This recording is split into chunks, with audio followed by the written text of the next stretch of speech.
बहुत पुराने वक्तों की बात है, जब दुनिया पर अजीम बादशाहों का राज हुआ करता था। एक अजीमुशान रियासत थी जिसका नाम सल्तनत ए जर्रीन था। उस रियासत का बादशाह सुल्तान शहरयार अपनी अदल और इंसाफ, रहमदिली और अक्लमंदी के लिए दूर दूर तक मशहूर था। सल्तनत ए जर्रियों की सरहदें जहां तक फैली हुई थीं, वहां तक खुशहाली और अमन का दौर दौरा था। लोग अपने बादशाह से बेहद मोहब्बत करते थे और बादशाह भी अपनी आवाम को अपनी औलाद की तरह समझता था। मगर इस अजीम बादशाह की जिंदगी में एक ही दुख था कि उसकी कोई नरीना औलाद, बेटा नहीं थी जो उसके बाद इस अजीम सल्तनत का तख्त संभाल सके। बादशाह की सिर्फ एक बेटी थी, शहजादी गुलरो, जो हुस्न और जमाल के साथ साथ बेपनाह झानत की भी मालिक थी।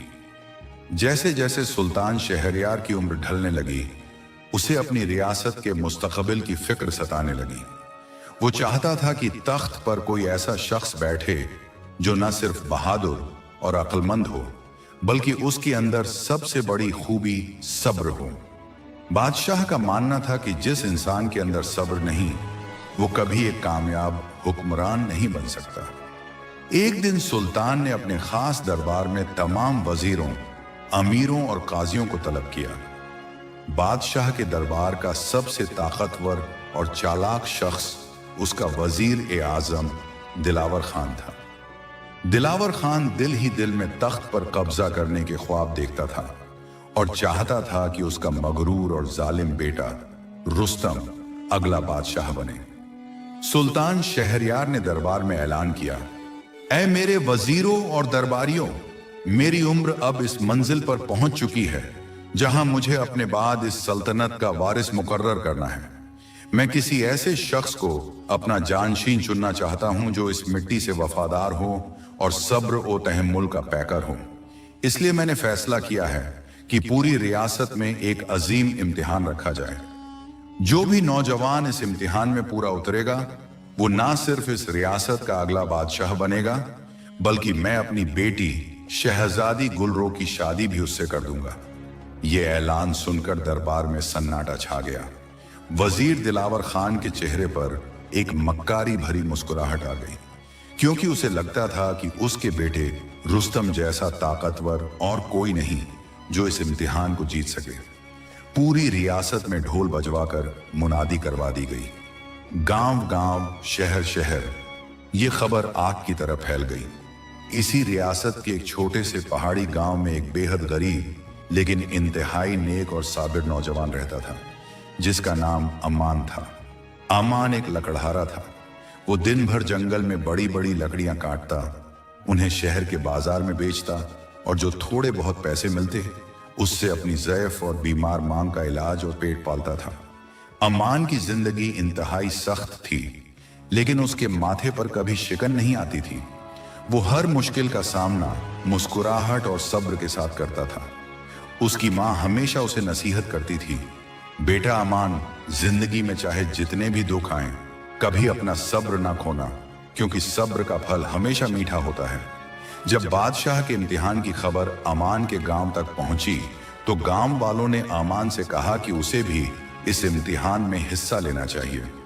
पहले तो अमान ने इनकार कर दिया, ये सोचकर कि वो एक मामूली लकड़हारा है और बादशाहत के ख्वाब देखना उसके लायक नहीं। लेकिन उसकी मां ने उसके सर पर हाथ रखा और कहा, बेटा, इंसान अपनी दौलत से नहीं, अपने किरदार और अपने सब्र से अजीम बनता है। खुदा पर भरोसा रख और इस सफर पर निकल जा। मां की दुआओं के साथ अमान ने अपना मामूली सा सामान बांधा और सल्तनत ए जर्रियों के दरबार ए खास की तरफ रवाना हो गया, जहां उसकी किस्मत का फैसला होने वाला था। जब अमान महल के अजीम मैदान में पहुंचा, तो वहां हजारों की तादाद में रियासत के ताकतवर, अमीर और नामवर नौजवान जमा थे।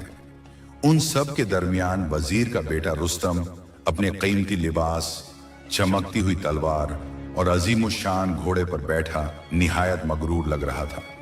अमान अपने फटे पुराने कपड़ों और पैदल हालत में सबकी नजरों का मरकज बन गया। लोग उस पर हंस रहे थे, लेकिन अमान ने पूरे सब्र के साथ सबके तानों को बर्दाश्त किया और अपना सर झुकाए रखा। सुल्तान शहरयार महल की छत पर आए और उन्होंने इम्तिहान की तफसील बयान की।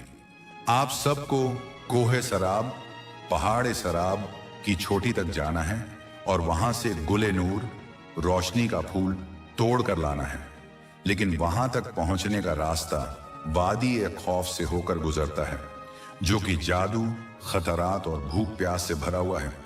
जो सबसे पहले वो फूल दरबार में लाएगा वही कामयाब होगा। सफर कल तुल्लुए आफताब के साथ शुरू होगा। अगली सुबह सफर का आगाज हुआ। हजारों नौजवान तेजी से अपने घोड़ों पर सवार होकर वादी ए खौफ की तरफ भागे। रुस्तम सबसे आगे था, जबकि अमान पैदल और सबसे आखिर में था। वजीर दिलावर खान ने अपने कुछ खुफिया आदमियों को रुस्तम के पीछे भेजा था, ताकि अगर कोई और नौजवान आगे निकलने लगे तो उसे रास्ते में ही कत्ल कर दिया जाए या उसके लिए मुसीबतें खड़ी की जाए। वादी ए खौफ वाकई अपने नाम की तरह खौफनाक थी। वहां ना पानी का कोई नामो निशान था और ना ही कोई दरख्त। तेज धूप और आग उगलते सहरा ने पहले ही दिन आधे से ज्यादा नौजवानों की हिम्मत तोड़ दी। बहुत से लोग प्यास और गर्मी से निढाल होकर वापस लौट गए। रुस्तम और उसके साथियों के पास पानी और खुराक का जखीरा था, इसलिए वो आगे बढ़ते रहे। अमान के पास जो थोड़ा बहुत पानी था वो खत्म हो चुका था। उसकी हालत गैर हो रही थी, होंठ सूख कर कांटे बन गए थे, लेकिन वो रुकने का नाम नहीं ले रहा था। सफर के तीसरे दिन अमान को रास्ते में एक बूढ़ा शख्स मिला जो प्यास से तड़प रहा था। बूढ़े ने अमान से पानी मांगा। अमान के पास सिर्फ एक घूंट पानी बचा था, जो उसने अपनी जान बचाने के लिए रखा था। अमान ने बिना कुछ सोचे वो आखिरी घूंट उस ज़ईफ बूढ़े को पिला दिया। बूढ़े की जान में जान आई और उसने अमान को दुआ दी, ऐ नौजवान, तूने अपनी जान की परवाह किए बिना मेरी जान बचाई है। तेरा सब्र और तेरी कुर्बानी तुझे तेरी मंजिल तक जरूर पहुंचाएगी। आगे रास्ते में तुझे 3 रास्ते मिलेंगे। याद रखना, जो रास्ता सबसे कांटेदार और मुश्किल नजर आए वही तुझे कोहे सराब तक ले जाएगा। आसान रास्ता धोखा है। जब अमान आगे बढ़ा तो वाकई वहां 3 रास्ते थे। एक रास्ता फूलों और सब्जे से भरा था, दूसरा रास्ता सहारा का था और तीसरा रास्ता सख्त कांटों और टूटे हुए पहाड़ों का था। अमान को बूढ़े की बात याद आई और वो सब्र करते हुए तीसरे कांटेदार रास्ते पर चल पड़ा। वहां वजीर के आदमियों ने अमान को अकेला देखकर उस पर हमला कर दिया, लेकिन अमान सिर्फ एक लकड़हारा नहीं था। जंगलों में बरसों लकड़ियां काटने की वजह से उसके बाजुओं में बेपनाह ताकत थी। उसने पूरी बहादुरी से उन हमला आवरों का मुकाबला किया और उन्हें शिकस्त दी। रास्ते के कांटों ने अमान के पैरों को जख्मी कर दिया था, खून बह रहा था, लेकिन उसने एक उफ तक ना की और अपना सफर जारी रखा। कई दिनों की मुसलसल मशक्कतों, भूख प्यास और कदम कदम पर बिछे हुए जालों को पार करने के बाद अमान आखिरकार कोहे सराब के दामन में पहुंच गया। वहां पहुंचकर उसने देखा कि रुस्तम और उसके कुछ साथी पहले से वहां मौजूद थे। पहाड़ की चोटी तक जाने का रास्ता इंतहाई दुश्वार गुजार और बर्फ से ढका हुआ था। जैसे ही कोई पहाड़ पर चढ़ने लगता, वहां चलने वाली तेज और खौफनाक हवाएं उसे नीचे फेंक देती। रुस्तम ने अपनी ताकत और गुस्से का इस्तेमाल किया। उसने जोर लगाकर और गुस्से में चीखते हुए पहाड़ पर चढ़ने की कोशिश की, लेकिन कोह ए सराब पर जादू का असर था। यह पहाड़ इंसान के गुस्से और जज्बात से ताकत हासिल करता था।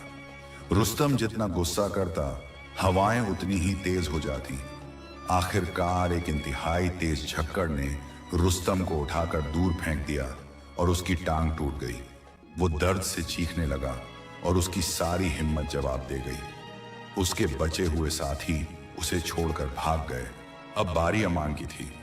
अमान ने पहाड़ को देखा, गहरी सांस ली, आंखें बंद की और खुदा का नाम लेकर पहला कदम रखा। पहाड़ ने उस पर भी खौफनाक हवाएं छोड़ी। पहाड़ से डरावनी आवाजें आने लगीं जो अमान को डरा रही थीं, उसकी गुर्बत का मजाक उड़ा रही थी और उसे वापस लौट जाने को कह रही थी। लेकिन अमान ने इन सब आवाजों को नजरअंदाज कर दिया।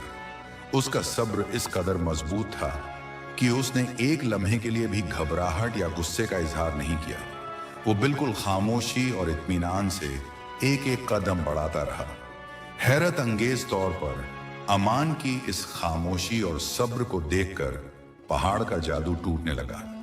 हवाएं आहिस्ता आहिस्ता रुक गईं और रास्ता साफ होने लगा। बर्फानी ठंड के बावजूद अमान के इरादे चट्टानों की तरह मजबूत थे।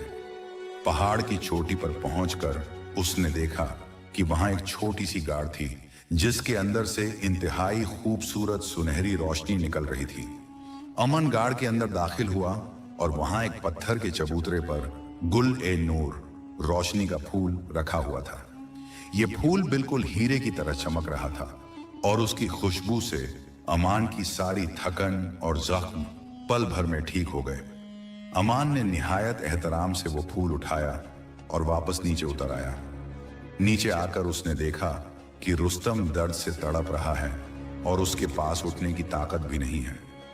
अमान चाहता तो अपने दुश्मन को वहां मरने के लिए छोड़ सकता था, क्योंकि रुस्तम के बाप और उसके आदमियों ने अमान की जान लेने की कोशिश की थी। लेकिन अमान का दिल साफ था। उसने रुस्तम को अपने कंधों पर उठाया और अपने गांव और महल की तरफ वापसी का सफर शुरू कर दिया।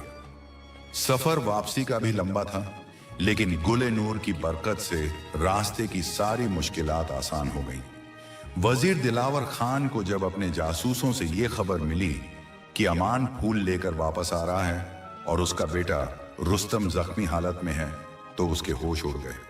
उसने फौरन एक खतरनाक साजिश तैयार की ताकि महल में पहुंचने से पहले ही अमान से फूल छीन लिया जाए और तख्त पर सिर्फ रुस्तम का नाम हो।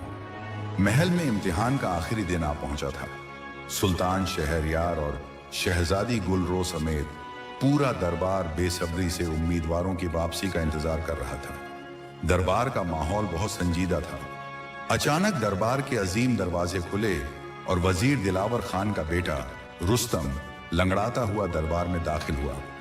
उसके हाथ में एक जाली चमकता हुआ फूल था जो उसके बाप ने काबिल तरीन कारीगरों से बनवाया था।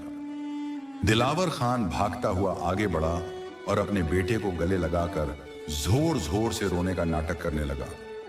दिलावर खान ने सुल्तान से मुखातिब होकर कहा, ऐ अजीम बादशाह, देखिए मेरा बेटा आखिरी इम्तिहान जीतकर वापस आ गया है। उसने अपनी जान पर खेलकर यह फूल हासिल किया है, जबकि वो लकड़हारा अमान तो रास्ते में ही कहीं डर कर भाग गया होगा। सुल्तान शहरयार ने उस फूल को देखा, मगर उसमें वो नूरानी चमक नहीं थी जिसका जिक्र किताबों में था। सुल्तान को कुछ शक हुआ। इसी दौरान दरबार के दरवाजे पर एक बार फिर दस्तक हुई। मुहाफिजों ने दरवाजे खोल दिए और इस दफा जो शख्स दरबार में दाखिल हुआ उसे देखकर पूरे दरबार में सरगोशियां शुरू हो गईं। ये अमान था। उसके कपड़े खाक आलूद थे, मगर उसके चेहरे पर अजीब सा नूर और इत्मीनान था। उसके हाथ में असली गुले नूर था जिसकी रोशनी से पूरा दरबार जगमगा उठा। वजीर दिलावर खान घबरा गया और जोर से चिल्लाया, पकड़ो इस झूठे लकड़हारे को। उसने मेरे बेटे से रास्ते में असली फूल चुराने की कोशिश की थी, इसलिए उसने ये जादू से बनाया हुआ नकली फूल उठाया हुआ है। ये चोर है। अमान बिल्कुल शांत पुरसुकून रहा। उसने बादशाह के सामने झुककर अदब से सलाम किया और अपना फूल आगे कर दिया। उसने अपनी सफाई में एक लफ्ज भी नहीं बोला और सिर्फ सब्र से बादशाह के फैसले का इंतजार करने लगा। अचानक दरबार में वो बूढ़ा शख्स दाखिल हुआ जिसकी जान अमान ने वादी में पानी पिलाकर बचाई थी। बूढ़े ने अपना लिबास उतारा तो पूरा दरबार हैरत से दंग रह गया। ये बूढ़ा और कोई नहीं बल्कि सुल्तान शहरयार का सबसे वफादार और खुफिया जनरल सालार जंग था, जिसे बादशाह ने उम्मीदवारों की असलियत जानने के लिए भेस बदल कर भेजा था। सालार जंग ने आगे बढ़कर बादशाह को हकीकत बयानी की। उसने बताया कि किस तरह वजीर और रुस्तम ने रास्ते में धोखे किए, दूसरे नौजवानों को मरवाया और किस तरह अमान ने अपनी जान की परवाह किए बिना ना सिर्फ मेरी जान बचाई बल्कि कोह-ए-सराब के सबसे खतरनाक इम्तिहानों को अपने सब्र और हिम्मत से पास किया। यहां तक कि अमान ने अपने दुश्मन रुस्तम की भी जान बचाई और उसे कंधों पर उठाकर लाया। लेकिन वजीर के आदमियों ने रास्ते में अमान पर हमला करके रुस्तम को छीन लिया ताकि ये झूठी कहानी बना सकें। सुल्तान शहरयार का चेहरा जलाल और गुस्से से लाल हो गया। उसने फौरन वजीर दिलावर खान और उसके बेटे रुस्तम को गिरफ्तार करने का हुक्म दिया और उन्हें हमेशा के लिए जिंदान जेल में डाल दिया। सुल्तान अपनी जगह से उठा, चलकर अमान के पास आया और उसे गले से लगा लिया। बादशाह की आंखों में खुशी के आंसू थे। उसने पूरे दरबार में ऐलान किया, ऐ लोगों, आज मुझे अपना जानशीन मिल गया। इस लकड़हारे ने साबित कर दिया है कि उसके अंदर बेपनाह ताकत होने के बावजूद उसका सबसे बड़ा हथियार उसका सब्र और रहम है। जो इंसान अपने सब्र से खुद को फतह कर सकता है, वही इस अजीम सल्तनत को चला सकता है। इसी दिन पूरी रियासत में जश्न मनाया गया। अमान की ज़ैफ मां को बड़ी इज्जत और एहतराम के साथ महल लाया गया। बादशाह ने अपने वादे के मुताबिक शहजादी गुलरो का निकाह अमान से कर दिया और अमान के सर पर सल्तनत ए झर्रियों का ताज पहना दिया। एक गरीब लकड़हारा अपनी अच्छाई, ईमानदारी और सब्र की वजह से अजीम बादशाह बन गया और दुनिया ने देख लिया कि तकलीफ और मुश्किलात चाहे जितनी भी बड़ी हों, सब्र का फल हमेशा मीठा और बेमिसाल होता है।